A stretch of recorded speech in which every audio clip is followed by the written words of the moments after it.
আসসালামু আলাইকুম গাইস, সবাই কেমন আছেন? আশা করি ভালো আছেন। চলে আসলাম আরও একটি নতুন ভিডিও নিয়ে। আজকের ভিডিওটি হচ্ছে চাল কুমড়ার সবজি রেসিপি। অ্যাট ফার্স্ট দেখে নেব কি কি উপকরণ লাগছে। এখানে মাঝারি সাইজের একটি চাল কুমড়া কিউব কিউব করে কেটে ভালো করে ধুয়ে নিয়েছি।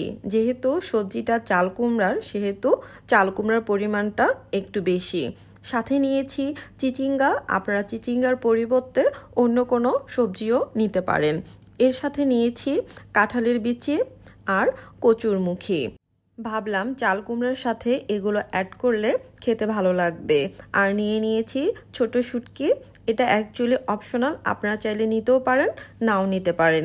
একটি প্লেটে পেঁয়াজ কুচি করে নিয়েছি, ফালি করে কাঁচামরিচ নিয়েছি, আদা বাটা, রসুন বাটা, জিরা বাটা, হলুদের গুঁড়া, মরিচের গুঁড়া এবং লবণ।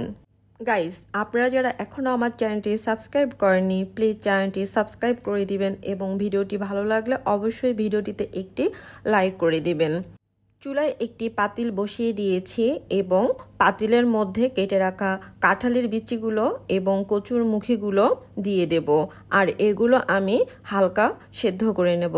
এতে করে এক্সট্রা যে কষ রয়েছে এগুলো বের হয়ে যাবে। এতে করে তরকারিটা দেখতেও সুন্দর লাগবে, খেতেও ভালো লাগবে। পরিমাণ মতো পানি দিয়ে নিয়েছি। কিছু সময়ের জন্য সেদ্ধ করে নেব। দেখতেই পাচ্ছেন পানির কালারটা একদম অন্যরকম হয়ে গিয়েছে এবং কিছুটা পিচ্ছিল পিচ্ছিল ভাব রয়েছে। এখন কচুরমুখী এবং কাঁঠালের বিচিগুলোকে ঠান্ডা পানি দিয়ে ভালো করে ধুয়ে নিয়েছি এবং কাঁঠালের বিচির উপরে যে একটি এক্সট্রা আবরণ ছিল, এই আবরণটাও কিন্তু উঠে গেছে। চুলায় একটি পাতিল বসিয়ে দিয়েছি। পাতিলটি গরম হয়ে আসলে পরিমাণ মতো তেল দিয়ে নেব। তেল গরম হয়ে আসলে কুচি করে রাখা পেঁয়াজগুলো দিয়ে দেব। এরপর কিছু সময়ের জন্য ভেজে নেব এবং কাঁচামরিচগুলো দিয়ে দেব। আবারও পেঁয়াজ এবং কাঁচামরিচগুলো কিছু সময়ের জন্য ভেজে নেব। পেঁয়াজ এবং মরিচ ভাজা হয়ে আসলে এ পর্যায়ে কেটে রাখা শুটকিগুলো দিয়ে দেব। শুটকিগুলো একটু আগেই দিয়ে নিচ্ছি।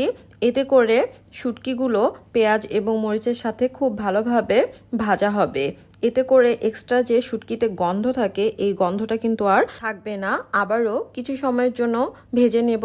ভাজা হয়ে আসলে এ পর্যায়ে আদা বাটা, রসুন বাটা, জিরা বাটা দিয়ে নেব। বাটা মশলার যে উপকরণগুলো রয়েছে, এই উপকরণগুলো আপনারা আপনাদের পরিমাণ মতো নিতে পারেন। এখানে আমি আমার মতো করে নিয়েছি, কারণ সবারই তরকারি পরিমাণ এক হয় না, কারো বেশি থাকে কারো কম থাকে, অর্থাৎ সে অনুযায়ী আপনারা নিয়ে নেবেন। এখন হলুদের গুঁড়া দিয়ে দেব, হালকা পরিমাণে মরিচের গুঁড়া দিয়ে নেব। আপনারা চাইলে শুকনো মরিচের গুঁড়াটা স্কিপ করতে পারেন, শুধুমাত্র কাঁচামরিচ দিয়েও করতে পারেন। এখন লবণ দিয়ে নিয়েছি। এই তো মশলাটা কিন্তু অনেকটাই কষানো হয়ে এসেছে। এই পর্যায়ে হালকা একটু পানি দিয়ে নেব। যতক্ষণ না পর্যন্ত পানি থেকে বলক আসে, অর্থাৎ মশলাগুলো আবারও ভালোভাবে কষানো না হয়, ততক্ষণ পর্যন্ত অপেক্ষা করতে হবে। এই তো বলক চলে এসেছে। এই পর্যায়ে কেটে রাখা চাল কুমড়াগুলো দিয়ে দেব এবং এরপর চিচিঙ্গাগুলো দিয়ে দেব।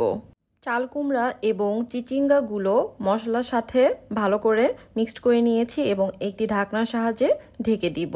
এরপর চুলার আঁচ মিডিয়াম হিটে রেখে কিছু সময়ের জন্য রান্না করে নেব। দেখতেই পাচ্ছেন তরকারিটা কিন্তু প্রায় কষানো হয়ে এসেছে। এখন কেটে রাখা কাঁঠালের বিচি এবং কচুরমুখীগুলো দিয়ে দেব। এগুলো কিন্তু একটু পরে দেওয়ার চেষ্টা করবেন। এরপর একটি ঢাকনার সাহায্যে আবারও ঢেকে দিব। দেখতেই পাচ্ছেন কিছু সময় কষানোর পর একদম কিন্তু তরকারিটা অর্ধেক সেদ্ধ হয়ে এসেছে। এ পর্যায়ে আবারও পরিমাণ মতো পানি অ্যাড করে নেব। দেন আবারও একটি ঢাকনার সাহায্যে ঢেকে কিছু সময়ের জন্য রান্না করে নেব, যতক্ষণ না পর্যন্ত তরকারিটা সিদ্ধ হয়ে আসছে। দেখতেই পাচ্ছেন তরকারি কিন্তু একদম হয়ে এসেছে। এই পর্যায়ে আমি একটি সার্ভিং ডিশে তরকারিগুলো সার্ভ করে নেব। হয়ে গেল পারফেক্ট অ্যান্ড ইয়াম্মি চাল কুমড়ার সবজি রেসিপি। সো গাইজ, আজ এই পর্যন্তই। টিল দেন সবাই সুস্থ থাকবেন, ভালো থাকবেন। আল্লাহ হাফেজ।